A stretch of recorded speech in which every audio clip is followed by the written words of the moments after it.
Hello students. Last class में हमने chapter 3 start किया था, जिसमें हमने देखा था डाटाबेस क्या होता है, डाटा क्या होता है, इन्फॉर्मेशन क्या होता है और डाटाबेस के एडवांटेजेस क्या होते हैं। आज आगे हम देखते हैं जो हमारा सिलेबस में है एक्सेस 2010। एक्सेस 2010 क्या होता है? एक्सेस 2010 एक डाटाबेस मैनेजमेंट सिस्टम ही है जो हम पढ़ रहे थे। डाटाबेस मैनेजमेंट सिस्टम ये है। ये हमको कैसे मिलता है? ये माइक्रोसॉफ्ट ऑफिस हम जब ख़रीदते हैं, माइक्रोसॉफ्ट ऑफिस का 2010 सूट परचेज करते हैं तो उसके अंदर हमको मिलता है। उसके अंदर और क्या क्या मिलता है हमको? माइक्रोसॉफ्ट ऑफिस के अंदर हमको माइक्रोसॉफ्ट पावर पॉइंट मिलता है, माइक्रोसॉफ्ट वर्ड मिलता है, माइक्रोसॉफ्ट एक्सेल मिलता है। तो ये सब चीज़ें मिलती हैं हमको माइक्रोसॉफ्ट ऑफिस सूट में। ठीक है, इसके अंदर एक्सेस भी मिलता है हमको। तो ये एक पॉपुलर और यूज़र फ्रेंडली है।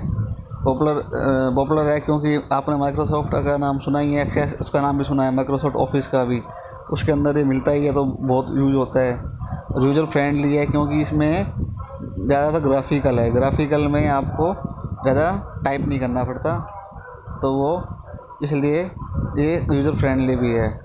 और ये आर में से है। आर में क्या होता है? आर मतलब रिलेशनल डाटाबेस मैनेजमेंट सिस्टम, जिसमें रिलेशन हो, एक टेबल का दूसरी टेबल से रिलेशन होता हो। जैसे एक टेबल में जो वैल्यू है वो दूसरे टेबल में भी हो, ऐसे जो रिलेशन होता है ना उसे रिलेशनल कहते हैं। और ये हमको अलाउ करता है।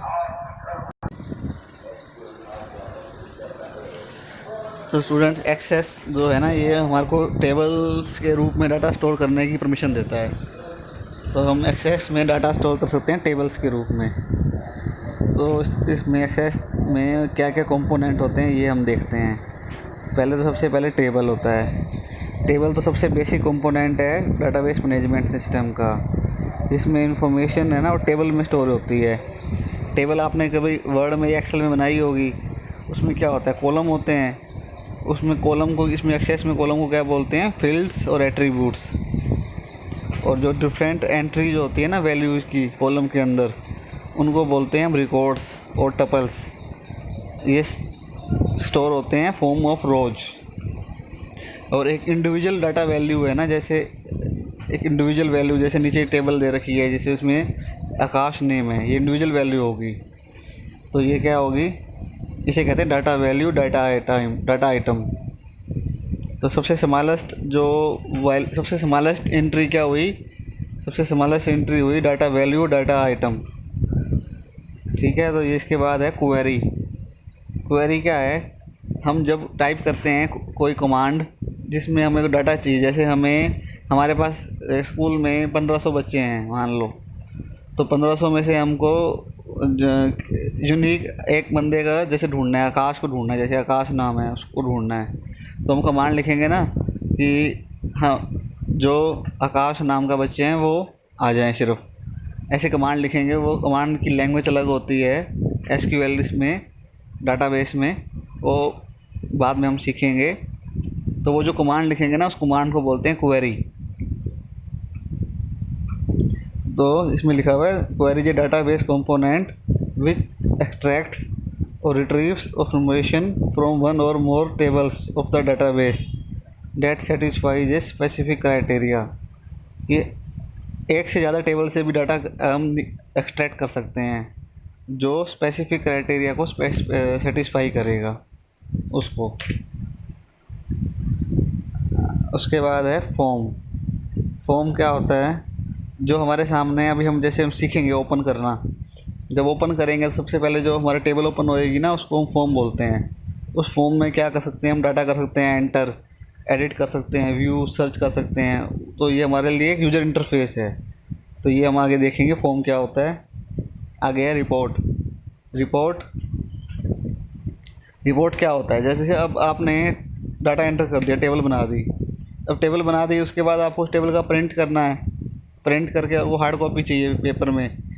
तो प्रिंट करने के लिए ऐसे डायरेक्ट प्रिंट नहीं कर सकते, उसको पहले रिपोर्ट में कन्वर्ट करना पड़ेगा।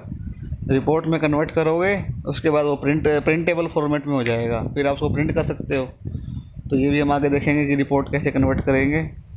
ठीक है, ये हो गए से कंपोनेंट्स डाटाबेस एक्सेस के जो मेन कंपोनेंट्स हैं। अब ये इसको स्टार्ट कैसे करते हैं एक्सेस को, बड़ा सिंपल है। आप जैसे स्टार्ट बटन पे जाओ, स्टार्ट बटन जो विंडो का सिंबल उस पर क्लिक करो, उसमें क्लिक करके ये आपके सामने जो लिस्ट आएगी उसमें होगा माइक्रोसॉफ्ट ऑफिस।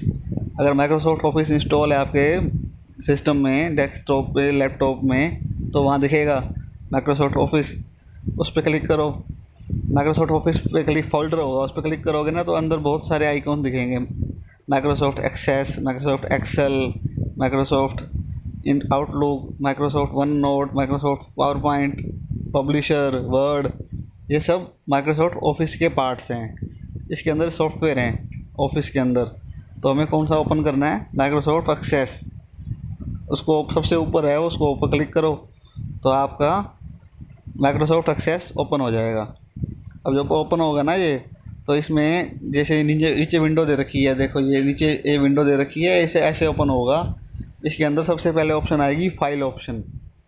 फाइल ऑप्शन के अंदर होगा ब्लैंक डेटाबेस पे, ऑटोमेटिक होगा कर्सर वो।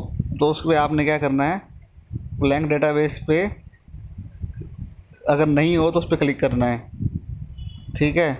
उस पर क्लिक करके फिर राइट में आप देखो, यहाँ पर है file, type the file name, data type the name of database. वहाँ पर आपने अपने डाटाबेस का नाम टाइप करना है। जैसे अगर आप स्कूल के लिए बना रहे हो तो स्कूल मैनेजमेंट सिस्टम हो गया, होटल के लिए तो होटल मैनेजमेंट सिस्टम। अगर आप किसी कंपनी के लिए बना रहे हो तो उस कंपनी का नाम से मैनेजमेंट सिस्टम बनाओगे, तो उसका नाम रखोगे।